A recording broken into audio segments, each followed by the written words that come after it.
Undergraduate, it's 7,100, I'm sorry, there's 1,157 minority students in undergraduate that are undergraduates. 157 are on minority scholarship. You know, that's 14%. A lot of people also say, well, you know, the first-time freshmen that come in, they're all on minority scholarship, and that's not true either. First-time freshmen in fall 2003, we had 92 Caucasian students come in, 27 received minority scholarship. So students, if you talk with them on campus, when you're on campus, a lot of them come there because of the programs that are offered. I mean, we have one of the best engineering programs in the country. We have one of the best nursing programs. A lot of students make their choice, minority students make their choice to come to TSU because of their area of study, their interest, and also because of the location. I mean, Tennessee State University is not only an HBCU, it's the only state school in Nashville. So, you know, it's the location that entices a lot of the students to come see, I think, Ms. Gunter, that's what we're concerned about, that a lot of folks have a lot of misinformation, misimpressions, and et cetera.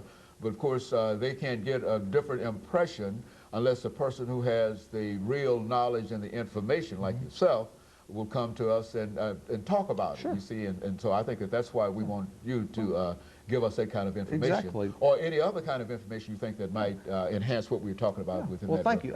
You know, that misperception is not only in, out in the surrounding community, but sometimes at the university itself. You know, that we have a lot of students there on minority scholarship, or they come there for one reason, and that's the furthest thing from the truth. That a lot of the students come there and they want to be involved with the university and student activities and receive their degree. And you know, TSU is one of the best schools in the country. I know I can simply echo that, because I know in all of my classes I've had minority students, not only Caucasian students, but Asian students, Hispanic students, and et cetera, and et cetera. And I find that their aspirations and their goals are essentially the same aspirations and the goals, and many of them are students who are there to get a degree. You know, you'd be surprised at the number of students who will tell you that I'm graduated next fall, which is to say that they've been around there 3 or 4 years, and et cetera. And you know, the thing that I like to see the most is also that we are attracting quality students, quality minority students. You know, for example, the students that received the minority scholarship last semester, the average ACT score was over 22. The average GPA of those students coming out of high school is nearly a 3.5. You know, these are high quality students, and they're very, very smart students, and they're more, likely to stay and to finish the degree. So yeah, there's nothing that's more fulfilling for me than to see a student come in, really become part of the university, stay at the university through graduation. And then be able to go out and be successful. And become a very, very important alumnus of Tennessee State University. And we do have a number of individuals who are minority within that context out in the general national population doing very, very well, having graduated from Tennessee State University. We sure do. And I'm sure you could attest to that, because you probably got a list of individuals. Yes, you know, we do. We have a lot of students that end up graduating in various degrees. A lot of students stay and go to graduate school at TSU that receive their undergraduate degrees there. So yes, I mean, from doctors to engineers, we have a lot of students that are making a lot of difference in society. And so over the last 20 seconds, would you say that Brown versus the Board of Education is bringing about some kind of diversity in public higher education? Sure. I think that is to be very true. And I think when I look at TSU, I'm excited about that. Very good. And of course, Mr. Gunter, let me thank you, and let me encourage our audience to tune in again next week for another informative edition of Comments. Thank you and good morning.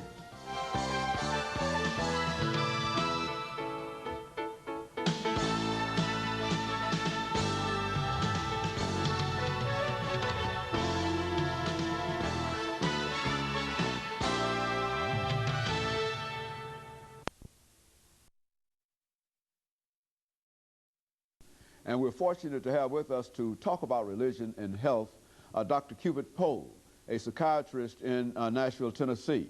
And of course, Dr. Poe, let me welcome you to the show this morning. Very good to be here. And of course, Dr. Poe, we've had you on a number of occasions, and each time you bring us such excellent information. We've talked about religion and crime, and we've talked about unforgiveness and suicide among African Americans, and each time you bring us an extraordinary amount of information, and a very, very unusual kind of information in terms of where our consciousness might be when we receive such information. And what I'd like to do today is to simply make preparation to receive such information dealing with religion and health.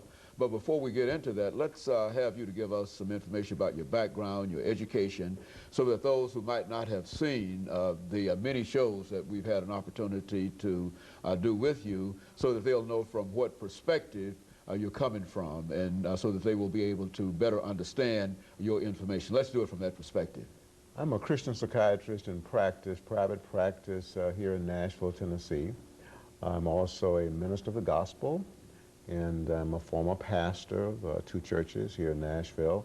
Presently, I'm an associate minister at 15th Avenue Baptist Church, Dr. William Buchanan, pastor.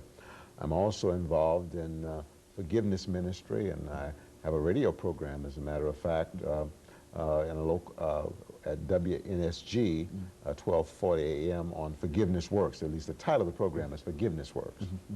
Very good. And so, Dr. Poe, what you're talking about this morning has to do with the relationship between religion and health.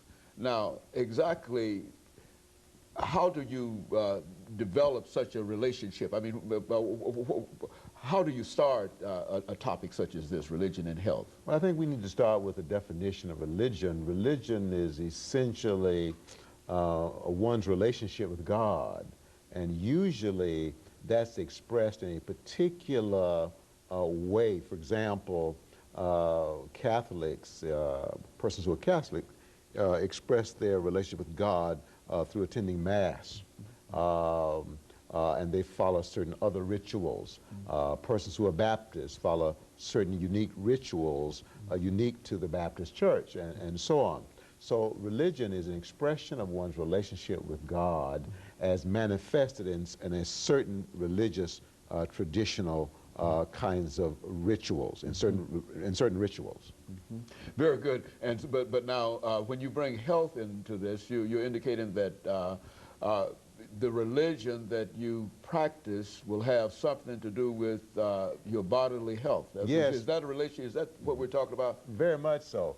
As a matter of fact, the research now has shown over the last 15 years, Dr. Haney, that people who pray on a regular basis, people who attend a place of worship, church, synagogue, or temple on a regular basis, meaning once or more a week, these people have better mental health, they have better physical health, they live longer, they have better functioning immune system, systems. Therefore, when they do get sick, they recover faster.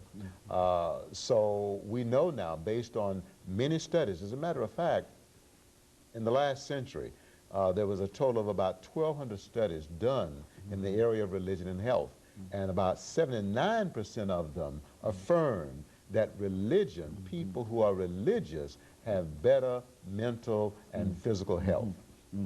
And so the research has already been done, but somehow we've moved beyond that, and we've not recognized that relationship in modern society. Is that what would that be a fair assessment? Well, the research, there have been a number of studies now that affirm that religion improves health, and that religion helps to protect against illness. In other words, if I'm religious, that decreases my likelihood of developing depression.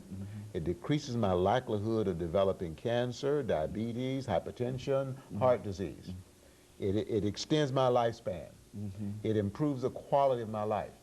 We have studies now that show that people who are religious, by and large, report more well-being. They have more positive emotions, such as joy and hope and optimism. And these positive emotions have been found to correlate with better mental and physical health.